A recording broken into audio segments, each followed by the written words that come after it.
everyone, in today's video I'll show you how to use dual apps in your device iQOO Z7s.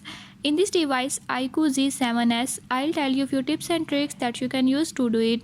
Before I start, if you are new to my channel, don't forget to subscribe and press bell icon. Watch complete video and learn how you can do it. Let's